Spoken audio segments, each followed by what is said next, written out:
Red is a climate activist, and Angel is an educator and art curator.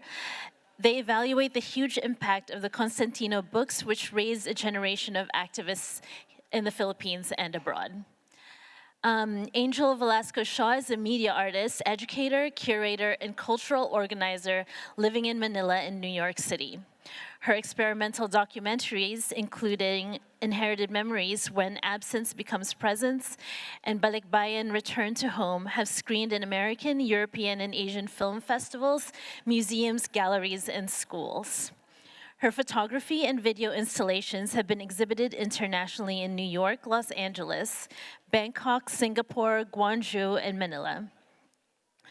Her teaching career as a lecturer spans over 31 years in universities in Manila and abroad. Her publications include the anthology Vestiges of War, the Philippine-American War, and the Aftermath of an Imperial Dream from 1899 to 1999, co-edited with Luis H. Francia, Markets of Resistance, anthology. She was a recipient of a 100 Most Influential Filipino Women in the U.S. Innovators and Thought Leaders Award by Filipino Women's Network in 2011.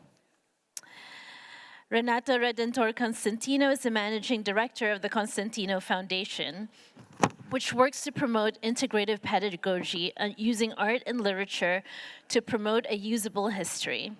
He wrote the introduction to the 50th anniversary edition of The Philippines, A Past Revisited. He has spent 25 years focused on international climate policy and is currently special envoy to the Secretary General of the Climate Vulnerable Forum and its V20 group of finance ministers. Red is behind what might be the world's first literary anthology on climate change. It's called Agam, Filipino Narratives on Uncertainty and Climate Change, and its international sequel, Harvest Moon, Poems and Stories from the Edge of the Climate Crisis, which together have won 7 national book awards. And Angel will begin our discussion. Hi, thank you all for coming. It's an honor to be in conversation with Red Constantino, radical thinker, writer, an environmental activist, mover, and shaker. As someone who is a firm believer that it is we, the people, that are the makers of history and society's everyday heroes, it is my pleasure to now share a few interconnecting stories about the lifelong impact that radical historian Renato Constantino had on me at a time in my life when my careers as a visual and media artist, writer, educator, and independent curator began to take shape in the mid-1980s. It was during this time that I found myself in a profound identity crisis, one that I associated with being a racialized and sexualized double minority as a Filipino-American woman of color, born in Los Angeles and raised in New York. It wasn't until I began reading Constantino's seminal book, The Philippines, A Past Revisited, collaborated with his equally forward-thinking wife, Leticia, that I became acutely aware that my crisis also significantly had a lot to do with falsely identifying with the American colonizers and not with my colonized Philippine ancestors.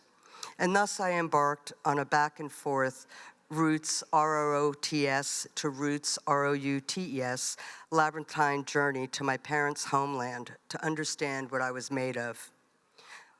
While in graduate school in the media studies program at the New School for Social Research, I was doing an independent study on post-colonial theory.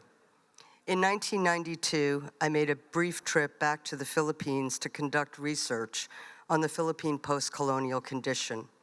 I asked colleague and friend Bienvenido Lombera if he could introduce me to Renato Constantino, because I knew that they were good friends and I really wanted to interview him for a paper that I began writing called Two Post-Colonial Thinkers, Renato Constantino and Paulo Freire, Decolonizing the Filipino Colonial Mindset.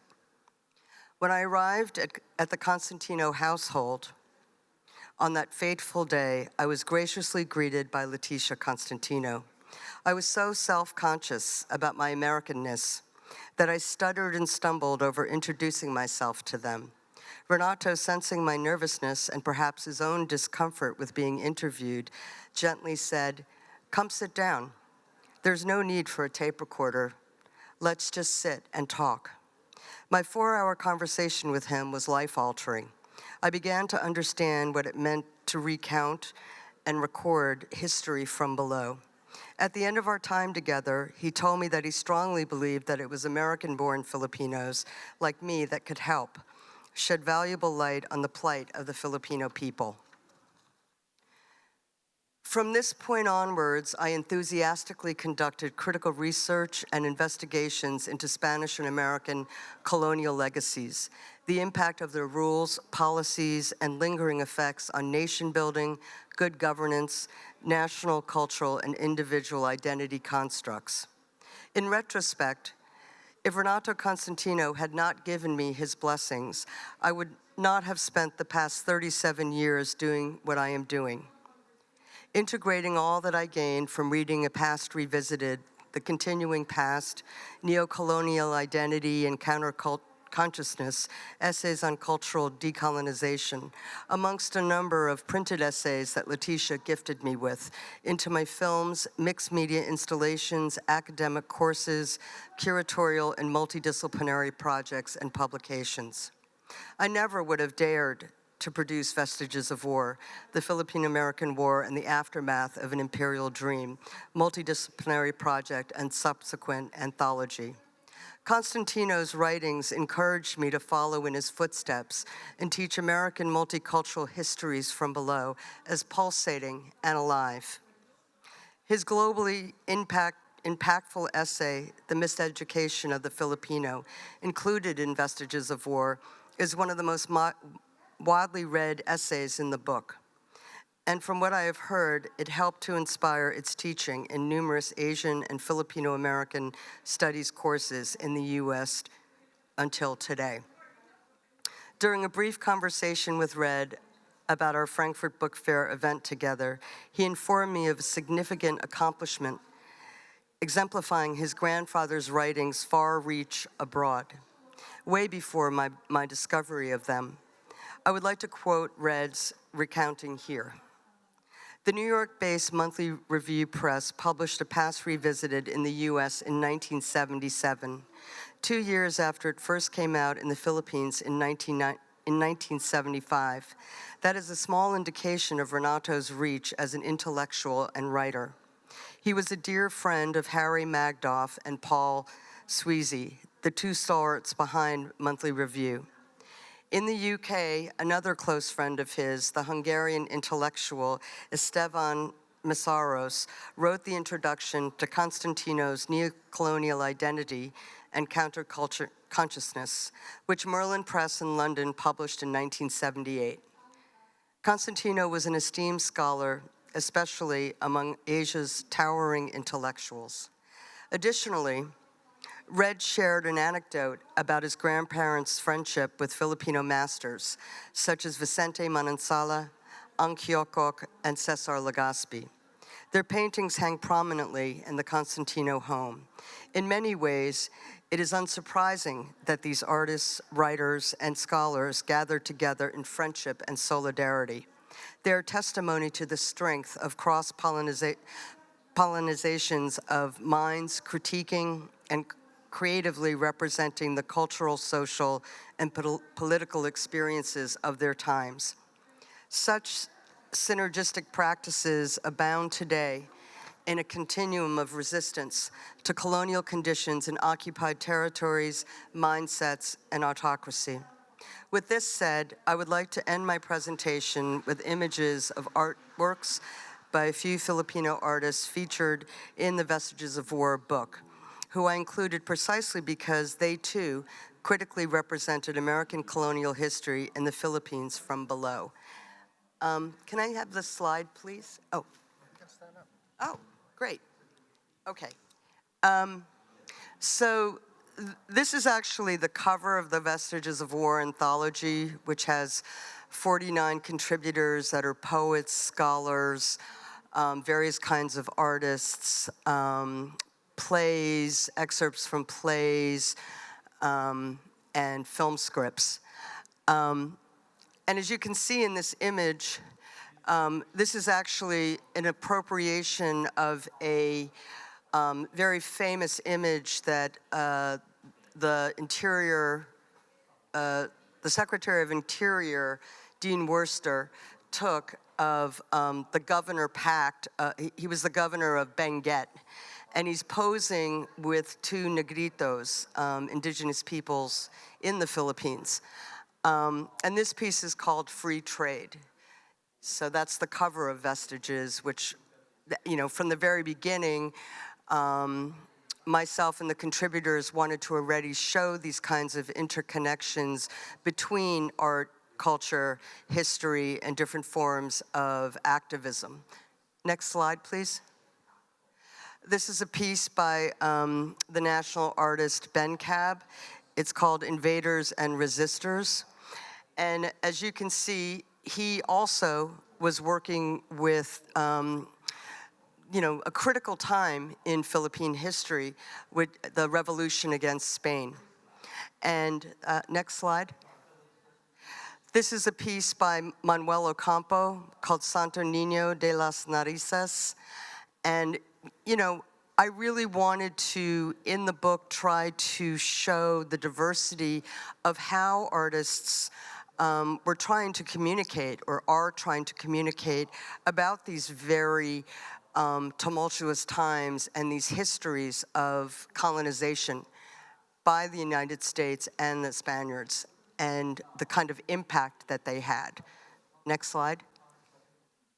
This is a piece by Brenda Fajardo called The Rape of the Flesh and Soul of Filipina.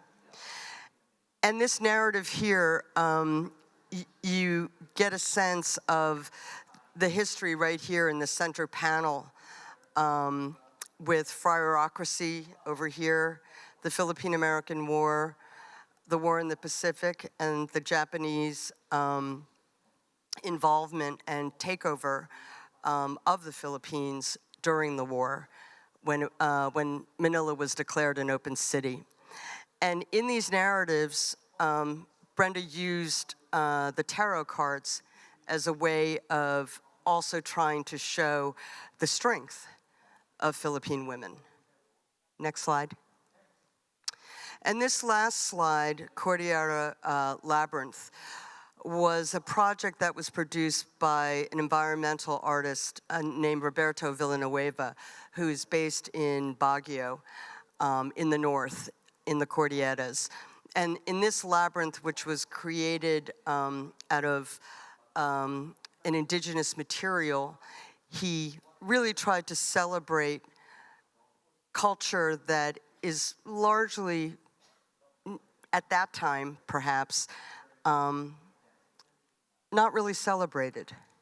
And so I decided to show these 5 slides today because I thought in many ways, once again, they really represent the kind of very important work that Renato Constantino was doing during his time, and how his writing transcended so many kinds of audiences as they continue to do so today. And he really does continue to impact everything I do. So it's my pleasure to actually have this opportunity to share this with you. And I wanted to end with this slide as a way to segue into Red because of the kinds of work that he does and the interpretations of his grandfather's writings. Red. Thank you. Shall I? Go ahead, please. Thank you very much. Thank you, Angel. If you can go to the next slide already. Yeah, so I thank the organizers for inviting me and Angel to speak at the fair. And of course, I thank them even more for organizing this panel. It is, after all, called the Constantino Legacy. And this year marks the 50th anniversary of the publication of A Pastor Visited, which is one of 2 volumes of history. There's actually 3, but they chose not to, both authors decided not to publish the 3rd one. I'll get to that later if I can remember. You can ask me. And it comes with a new introduction, a new layout. It's the same book with a historical narrative that many have come to know. And it's a special time as well for me here because my father, who passed away last year, was first in the Frankfurt Buchmesse I think in 1987. He was working closely with Carina Bolasco and Marjorie Vasco. The Berlin Wall was still up. And I mentioned my father because he was also the one who designed the cover, the two arrows for both the past revisited and the continuing past. The book itself has a lot of stories in it, but the story of the book and how it was made is actually very important. When people talk about the Constantino legacy, they often think of Renato Constantino. But nothing that Renato Constantino did ever took place without Leticia Rojas Constantino, my grandmother. So Leticia Rojas Constantino was on her way to a career of being a concert pianist, even to Juilliard. And then she met Renato, a leftist writer. In Filipino, they would say nabudol. Met my grandfather, took a different turn, took a left-wing turn, and they would go on to write many, many books and mold countless minds. And if we talk about the Constantino legacy, it's not just Renato, but it's also Leticia. And it's no longer just the two of them, because you refer to a wide variety of Filipinos and non-Filipinos who have read them and have taken things to far different directions, like Angel and like many. And so that legacy counts more than just family. It counts a lot of activists, a lot of people who remain very much involved in social change, whether they're working on animal rights or planting native trees or fighting militarization or working against the climate crisis. As long as they value a part of their work as being rooted in history, that's part of the legacy as well. Another part of the legacy, of course, I have to mention is that I mentioned by way of a small story. My grandmother often tells this story to friends and family when there's a gathering, and she says that when I was 10 years old, they were having a meeting, and I suddenly barged into the room, opened the door wide open, and demand from her to explain to me Palestine and the Israeli occupation. And I've been working on that issue as well for close to 40 years now, and I haven't looked back since. So it would be remiss for me not to say in this setting what she would have wanted me to say, which is to free Palestine and to at least for once end the bloody occupation so that peace can be had between two peoples and they can talk it out and emerge into something better. Next slide, please. Like I said before, they wrote history together. Theirs was an epic love story, an epic romance that produced many, many books, raised the family, but also a scholarship that was unapologetically something that they called partisan scholarship, writing that was biased in favor of the working families of the country, and to write a book, a couple of books, several books, especially on history, that, as a professor once said, acts as a mirror by which Filipinos can see themselves reflected in the larger scheme of things, acts as a hammer by which to build a better future and to dismantle all oppressive structures informed by history, and also as a torch that is very important, especially during dark days. And we are in dark days in the country right now, wallowing as we are in open thievery, in open plunder. And so if we cannot find a way to look back into the origin stories of many of the problems we have today, then what's the point? It's not just WTF, but also WTP. What's the point? That kind of writing was very important to both of them, and something that they often laughed at whenever someone told them that their books were being used as textbooks in college or even in high school, it made them laugh because they wrote the books, especially the volumes of history, never for the academe. And they would insist that this wasn't ever written for the university.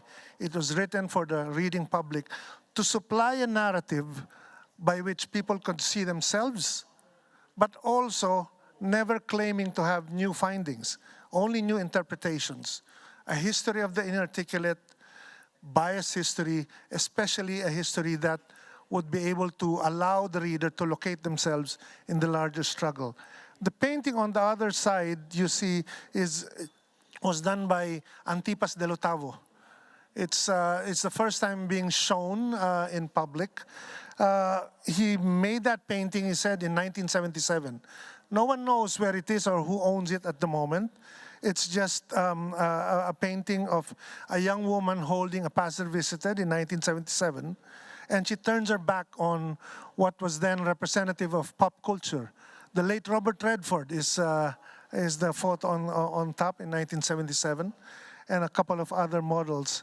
It was his statement, B-Boy said, that pop culture could also be a pop culture that's made of resistance.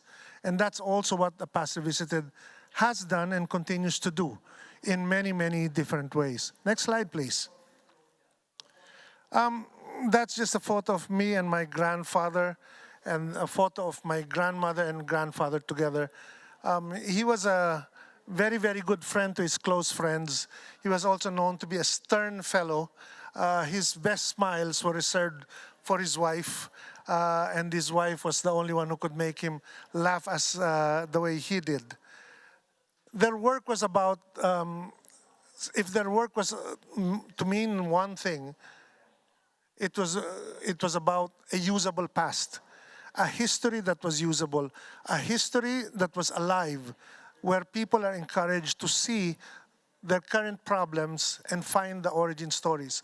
So for instance, we're working now in a situation where in the country, in the Philippines, open plunder is taking place, and many are disgusted, many are angry, and rightly so, at the open thievery. But many are also confused. Why is it that it seems to be happening again and again and again? And if you read A Pastor Visited, and many other books as well on Philippine history, you would find, in particular, many origin stories of this current problem of oligarchy and elite rule. But one thing should always stand out, and that is the year 1907. The year 1907 is when the Philippines got their first democratically elected government, so-called the first taste of American democracy. The Philippine Assembly in 1907 was inaugurated in October, a month after the remaining revolutionary Filipino leader called Macario Sakay was hanged. After Sakay was killed, the Americans decided to hold elections American style because they had peculiar rules. First was a good rule. You had to be 18 years old. That's rational. The second rule was that they should have, they were only men. They could not allow women to participate in the vote. Not so good. The third rule was that you can only vote or nominate if you served in the Spanish colonial government or in the American occupation government. And that became a problem already because you had to have served two masters, one of either. The fourth rule was the most damaging and most telling of all, because you could not vote or nominate someone unless you could prove that you had a certain amount of wealth and possession. And that meant that only 1.41% of the population managed to join and participate in the so-called first democratic exercise. And so what will elites do when only the elites can vote? They will vote the elites as well. And you can trace many family names from 1907 to whoever is in Congress right now. The seal itself, in fact, says House of Representatives since 1907, which is also where the Senate gets its history. And so if you want an origin story, there's one right there waiting to be unpacked. Next slide, please. A usable past can mean many things, depending on the problem, whether it involves plunder, it involves militarization, it involves puppetry, but also when it involves the environment. And for me, as somebody who has been working on history, but also have spent 30 years on the international climate crisis, history has been very, very important in the work that I do. Many, especially citizens in this country, in Germany, know very well the climate treaty known as the Paris Agreement, gavelled in 2015. But very few Filipinos know or can trace it back to another Paris, which is the Treaty of Paris of 1898, when the US bought the Philippines and Cuba, among many other possessions, for $20 million. The purpose, many things, but many, of course, includes power and control and the assertion of a new imperial power in the world. The Treaty of Paris led to a lot of things that we can trace back to whatever's happening in the present. In particular, though, the question would be asked, why and how did the US ever end up in the Philippines? Of course, the long history, if you cut it short, if you can go to the next slide, we will also understand, the next slide, please, that the connections are actually pretty concise, pretty clear. Many times people will talk about the oil crisis of the 1970s, including the Iran-Iraq war. But few ever look at among the first fossil fuel conflagrations caused by fossil fuels, but mainly involving coal. In the Philippines, we still call the large seafaring vessels as barko or as vapor. But nobody ever thinks, why vapor? Because vapor is a word that comes from vapor. And vapor is steam. And steam is produced by coal, which powered US warships that would offload troops to bombard Republicans that were trying to push back the Americans in Lingayen or Dumaguete before the US warships ended up to help suppress the Boxer Rebellion in China.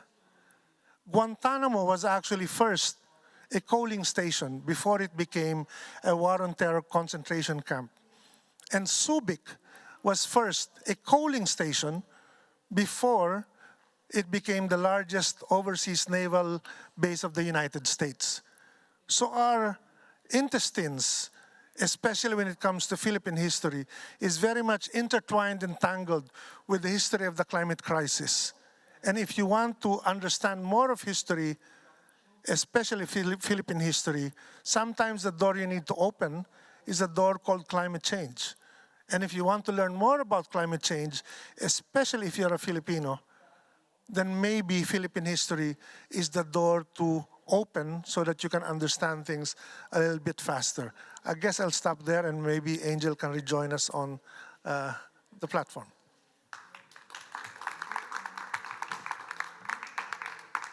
Do we have any questions from the audience?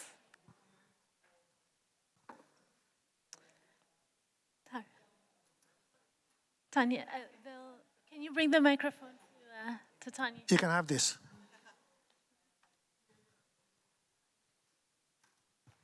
Hello.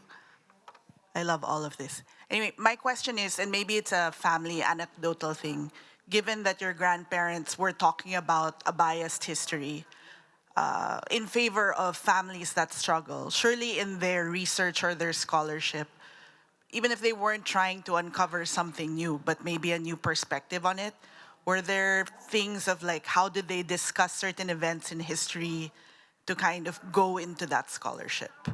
You know, because even in that, it's a study. Even in that, it's a dissection. So and maybe it's just something you absorbed living in the family, but maybe there's something that we can also learn from that. I don't think there was anything unique in the family, except that I can describe it as a family of readers. The grandparents, my grandparents, they taught my parents what my parents taught me and what I've taught to my kids, which is none of you have to be historians. None of you have to learn history or want history or like history. None of you have to be activists. But please have a very, very strong sense of right and wrong. That is your compass. Because even activists, a lot of activists, have that compass broken. And so from that, you then get to confront different kinds of stories and narratives about the past. And the past is just one big treasure trove of interesting things. You don't need to have a grand narrative to enjoy history. You might want a history of the microwave oven, and that's going to be so fascinating. Or the history of the bicycle. But for you to locate those small things, the minutia, into the larger picture, that's where the challenge comes in, because that will require discernment. And that discernment oftentimes goes back to you, to ask yourself, okay, what the fuck, what do I do now? If something is bugging me, if something is making me angry constantly because of an injustice, because of repeated mistakes, then I would hope that young ones, especially those in our family, have that habit, that tick of trying to look at the past to see why things are so. They will see a lot of answers, but even more important, if you dive into history, you will get even more questions. And the rabbit holes will be fascinating. And maybe you'll end up from a question of justice back to the history of the microwave. I don't know. But that is certainly going to give you a lot of fulfillment. My grandmother and grandfather are different types of writers. One of the best feminist scholars in the country, Inday Ofreneo, once described her as a prolific writer, but a very feminine writer, because she wrote so many letters to friends, to loved ones, and diaries and journals. She had in her possession over 60 years of accounts that allows us to know the price of water or electricity or transportation from before, because she would sell cookies and ham and so on, because she turned her back on her own family, which is a landed family. Renato wasn't poor, but he wasn't that rich also. And so they had to put everything together, and that kind of writing actually illuminates a lot of things, especially when they were debating between the two of them what a certain history might be like. So for instance, in the continuing past, chapter 5 was assigned to Leticia. And chapter 5 was about Filipino collaborators with the Japanese. And she had to stress that Rojas was one of them. In fact, in her diary, she wrote, I think this is not strong enough. My view is it should be stronger and that. Let's see whose voice prevails. And it was her voice, of course, that prevailed. And so it's a curious family in that sense, because it's a varied interest. They would hold dinners where they invite, one night they would invite chemists, and the topic was perfumes and history of perfumes. Another night they would invite mathematicians, and they would go through algebraic equations that would make you constipated. You just want to go for dessert right away. But other times it's about art, and they would invite the masters, and I just sat there and listened, and my grandmother would make sure that she fed me well. I think I love hearing you speak, Red, because, as someone, and I mentioned this in my little talk, is when you grow up outside of your history, and when I found out that my relatives, or my great-grandfather, was part of the Biak Nabato, and and that's a very contested history as well, in terms of what these Ilustrados were doing, and what did they do when they went with Aguinaldo to Hong Kong. in exile. And again, it was reading Constantino that was like an extraordinary, rude awakening, but necessary. And I think when you grow up outside of knowing one's history or familial history, and then also finding out that my family was really persecuted during World War II, and tortured, one uncle killed, uncles that were part of the guerrilla resistance, and trying to understand the impact of these histories in a country that, continues to rule the Philippines in many ways, policy-wise, and culturally in many ways as well. I really feel like the rereading or rereadings now, as an older person, a much older person, of the past revisited, and thinking about the kind of rereading that you're doing from your position as an environmentalist and as someone who's trying to inform us now about ways to read your grandfather and your grandmother's writings is a gift.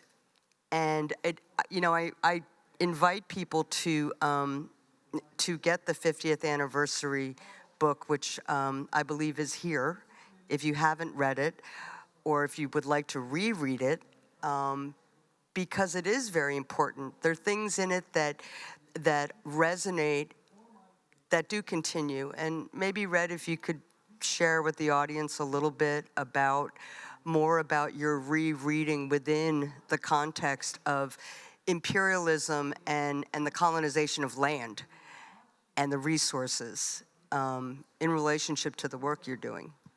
Thanks, Angel. A rereading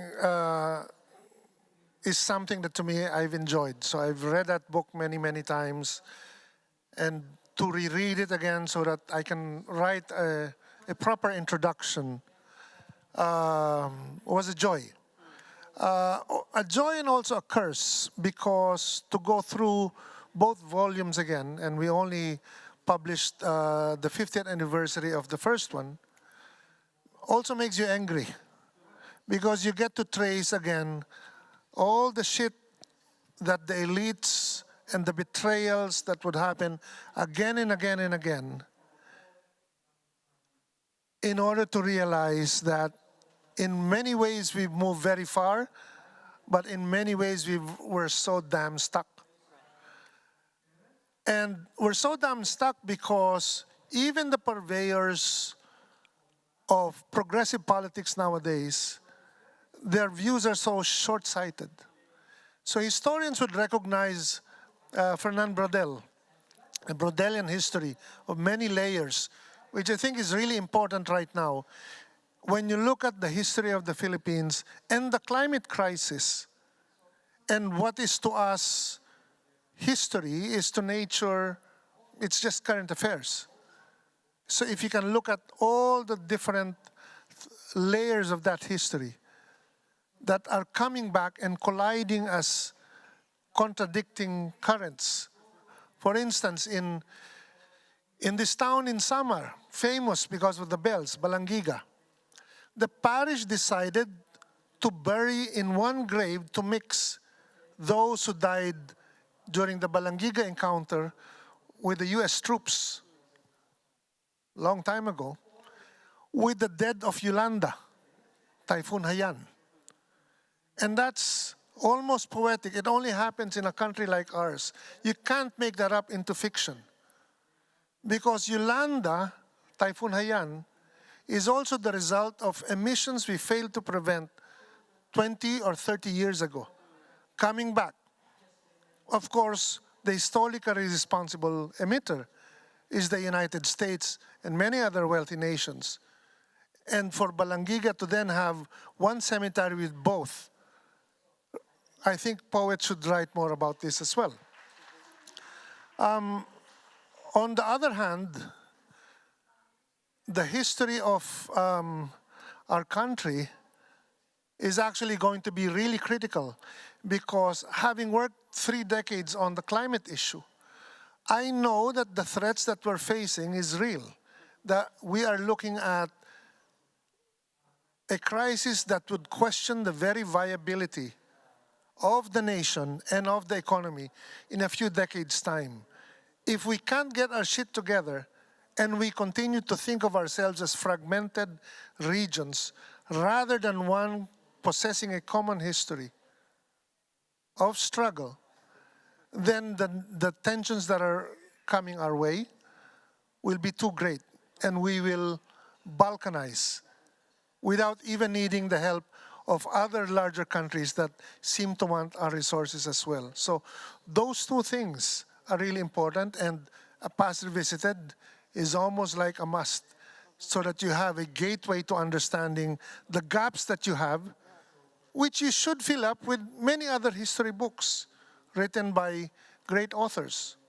No, I saw Jojo Abinales was here earlier, many other authors here. A sense of the past is what will bind us. And the crisis will, it's just beginning, but it will become more violent. It will produce more acute poverty. And oftentimes in such a situation, it is women and children and the indigenous that will hurt the most. So it's almost like we have to be in a rush to learn more about our past and to relearn our history. Do you have another question from the audience? Hi, I'd like to take this opportunity. As a graduate alumna of a state university where Renato Constantino's works are required reading, I recognize how his ideas remain powerful today. Education can still serve as a tool for liberation, but the struggle has moved online. With that being said, in an era dominated by technology and globalization, can education still serve as a tool for national liberation, or has it become a means of digital colonization? It remains front and center. If digital colonization is the problem, then education is going to be even more important. And education, by education I mean something broader than the stupid fixation on STEM that our government is trying to impose. Because history, for instance, which is not part of STEM, provides you with the ability to discern, provides you with the ability to weigh what is confronting you if it's, for instance, digital colonization.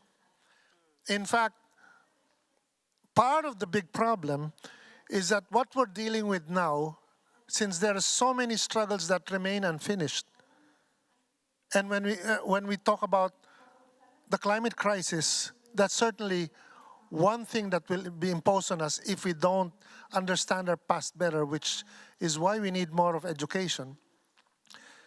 Many people assume that colonialism is done. We won that. I disagree completely. The decolonization struggle has yet to end, especially when you think of climate, because you cannot decolonize until you decarbonize, since what was left to us is a poison that is corroding our very people, our very safety. And you cannot decarbonize if you don't decolonize as well, irrespective of what happens in the digital sphere. Because whatever happens there, if it doesn't introduce discernment and doesn't push young people to make value judgments as to where they intend to go, then what's the point again? I don't fear digital colonization as much as the way that our young people are being punished, injured by being forced to go through what is called a perverse sense of education that would only equip them to become workers without any value as to what liberation really means, without seeing themselves as part of the process, and something that's far larger than just simply a nation called the Philippines, where we wear certain things and we have certain quirks. Our lives have bigger meaning than that, and that is what education really should be about. And so we don't have enough of that, and so we need more of it. Absolutely. Here, here. You know, I think that one of the things that's occurring in a very, very real and very difficult way to disentangle and unpack is that digital colonization is just an extension. It's another arm of the colonizations that we've been living since Hellenization, if you really want to get into it. But I mean, I think that one of my big takeaways from having the opportunity to reread Constantino, specifically A Past Revisited, again, is in these contexts where you really, or at least I have been reliving the fact that the histories that he's writing about is very much alive. And, you know, with all the hats that I wear, I can't stop thinking about how else can I create projects to say just that, and to now, you know, having an incredible opportunity to befriend Red, to understand these histories in that colonial context of the colonization of land and the resources. I mean, I didn't read Constantino originally with that in mind, and so I'm just, you know, really enjoying it, the rereading, and it's, once again, it's going to have a presence in the next project I do. So thank you for that. We have time for one more question if anyone has one.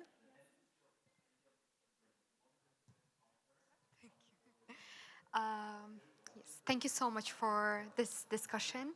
I'm very curious as a Palestinian Ukrainian. I've been connecting the dots as well. Like I'm myself a peace ambassador, and I now understand we cannot talk about peace without talking about justice and also climate justice because it's all interconnected. And when we talk about colonization, it's very important to talk about decolonization and then decolonizing the self and the mind. So in your point of view, how can we decolonize the self? How can we decolonize our minds? So if you can give us practical skills that we can learn and we can apply to be in this process of like collective liberation, we talk about collective liberation, how can we practically be part of this journey? You're doing it right now through your question. You are doing it right now through your question, actually. Very much so. So put that into self-respect as a way of decolonizing. Again, I think a strong interest in history is a mighty, mighty big step that we all need to take. Decolonization doesn't happen by just observing things. It happens when we try to understand where we came from and how we came to be. Because that gives you a lot of questions that I think will remain stuck with you, hopefully, for a long while. The questions don't ever disappear. And it shows, hopefully, the ties that you might have with many others. I'm not even going to say you are fortunate, but I think you are, that you have those two worlds that stupid people are trying to quarrel over because one wants only Ukraine and the other wants Palestine. And those two worlds are stupid. And you embody what I think is the weight of trying to tell people that's one and the same thing, right? And to understand that history is even more complex but even more beautiful because it comes from different well springs and you get to tap into both of them. Because in the end, you will still have to rely, equipped with all the knowledge of the past. Then you lean on Surah 16:16 of the Quran. وَبِالنَّجْمِ هُمْ يَقْتَدُونَ. And by the stars we are guided. But first we need to find where we are, what our location is. and understand how we came to be in that place. And then the rest is not up to us. We will see what fate gives us, but we move forward, eager, I hope, not to live by the myths that others have tried to tell of us and who we are, knowing who we are and what we still have to be. Then the rest, you trust in the stars. And just sharing your experiences with as many people as possible in whatever way you choose, I think are very active and humble ways of moving towards various forms of decolonization. Decolonization is a lifelong process, and oftentimes I have to keep myself in check about, am I recolonizing someone else, or am I self-colonizing? And to be able to share the different ways that our cultures, our countries, our societies, our personhood has been colonized, and that we are different because we were colonized by different people. But at the same time, there are these things that are at the base of what dehumanizes us that we can bring forth, draw forth to try to humanize us. And that is through sharing. That is through these kinds of interactions that a fair like this is trying to do in many ways. And that, we can't give up. And to, as both Red and I have tried to share about how history is alive, we're living it, whether we want to or not, right? I mean, we are. Something I'd like to add, like we have a soundtrack.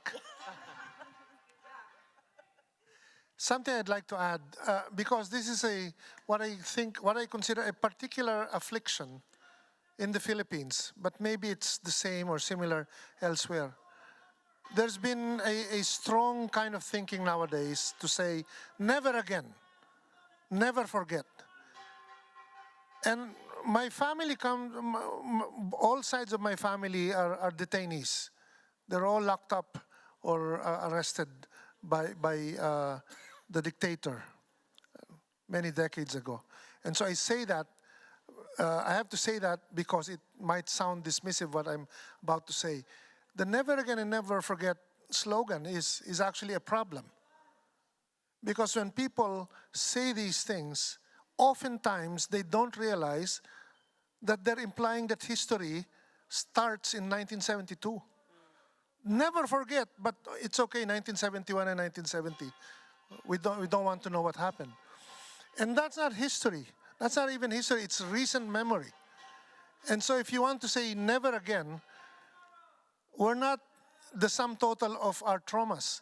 And so one atrocity should not be privileged over the others, but we're also not a collection of traumatic incidents. We have to reach back to understand, for instance, in the Philippines, it's the Sakdalistas. What happened to the Hukbalahaps, Hermano Puli? How can we understand that the Philippines was once the meeting place of the Islamic West and the Islamic East if we can only reach back to 1972, which is the most recent source of pain? And so, coming from Palestine, that has been under relentless assault. There's always so much pain there, but there's always something else that happens after to raise it up and to bring it to something that's real and beyond pain, but on hope. And I think the same with Ukraine. And so you look back farther, not just the most recent trauma, allows you to free yourself of unscalable heights of violence where you end up mimicking the monsters. Because what's happening in Palestine is the product of monsters. The monstrous thing that monsters do is not what they do to their victim. It's how they teach their victim to become monsters. And they will have their victims and they will have theirs as well. That's where we are right now. So how to break that chain is part of the decolonization process. And I think you're very near there, or you're there already. Thank you so much to both of you for that really fascinating talk and for the audience for attending.